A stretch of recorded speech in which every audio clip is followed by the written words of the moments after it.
আর নবীর উম্মতের দল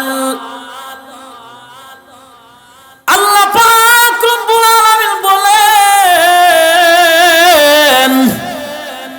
ও আব্দুর রহমান, হো কারিমা, ও সাহারা, ও শাহাদা, তোমরা মনোযোগ দিয়ে শুনো রে মা বোনরা।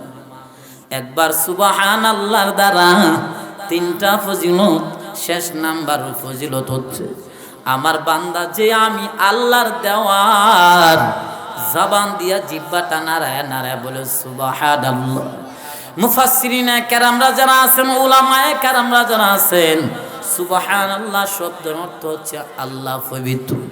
আল্লাহ পাক রব্বুল আলামিন বলেন, ও রহমতের ফেরেশতারা আমার বান্দা কি বলে, আমার বান্দা কি বলে। ও রহমতের ফেরেশতারা, এই মাহফিলের তো দাম, এত দাম, দুনিয়ার এমন কোনো মজলিস পাইবেন না এই মজলিসের চতুর্দিকে রহমতের ফেরেশতারা বেষ্টন করে আছেন, এমন কোনো মজলিস পাইবেন না যেই জায়গার মধ্যে কোরআনের আলোচনা করা হয়, যেই জায়গার মধ্যে হাদিসের আলোচনা করা হয়, সেই জায়গার মধ্যে রহমতের ফেরেশতারা দাঁড়ায় দাঁড়ায় আলোচনা শুনতে থাকে। যখন আলোচনা শেষ হয়ে যায়, বান্দা বান্দি যখন দুইটা চোখের পানি পেলিয়া, যখন দুইটা চোখের পানি পেলিয়া যখন কান্না করে, ও দয়ার মালিক, ও আল্লাহ, আপনি আমারে ক্ষমা করে দেন, আমার মতো গুনাহগার এই জমিনের মধ্যে কেউ নাই।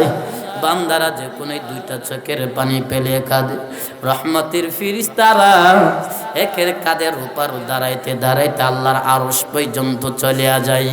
আল্লাহ বলেন, ও ফেরেশতার দল, তোমরা কোথায় থেকে আসছো?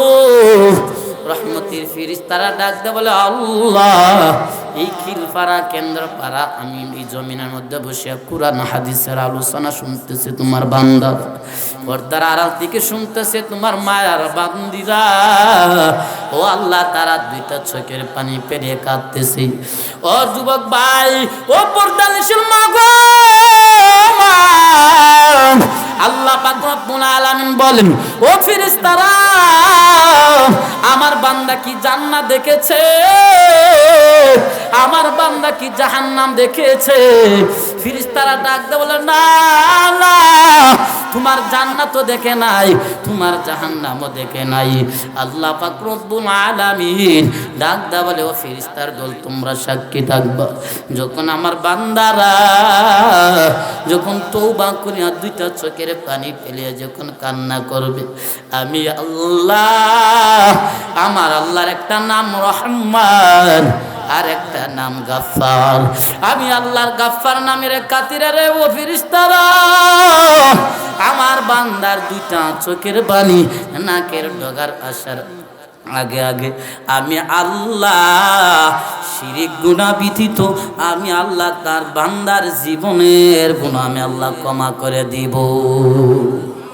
हकीकत से तू दुनिया बेखबर है, दुनिया की नुमाइश पर नजर है, नमी गोयम के अज दुनिया जुदाबाश बहर कारे के बासी बा खुदाबाश। আমার আল্লাহ বলেন, বান্দা, আমি আল্লাহর দুইটা দরবার আছে। একটা দরবার আছে আপনার এই সমাবেশের মধ্যে আল্লাহর স্মরণ করতেছেন, তওবা করতেছেন।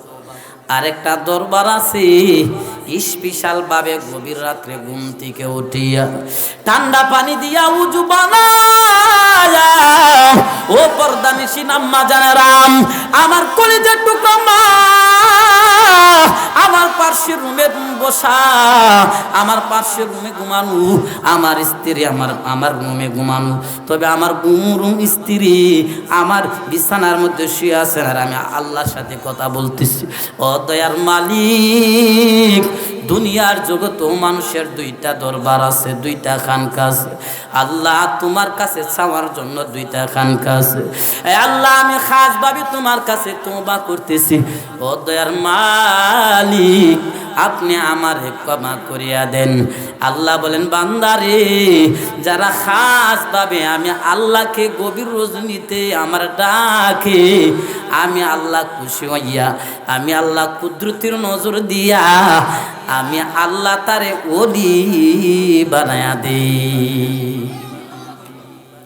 আমি আপনাদের সম্মুখে যে কথাটা বলতেছিলাম যে সুবহানাল্লাহ শব্দের অর্থ হচ্ছে আল্লাহ পবিত্র।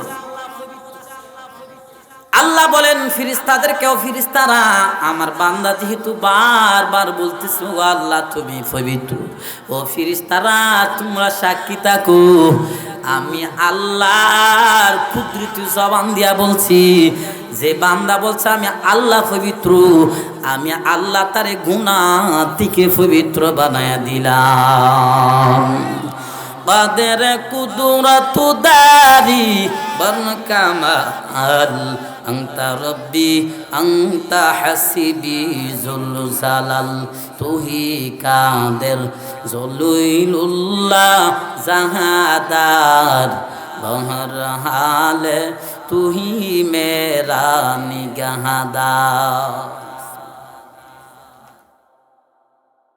আল্লাহ পাক রব্বুল আলামিন আমি আপনাদের সম্মুখে ঈমান সম্পর্কে আলোচনা করব।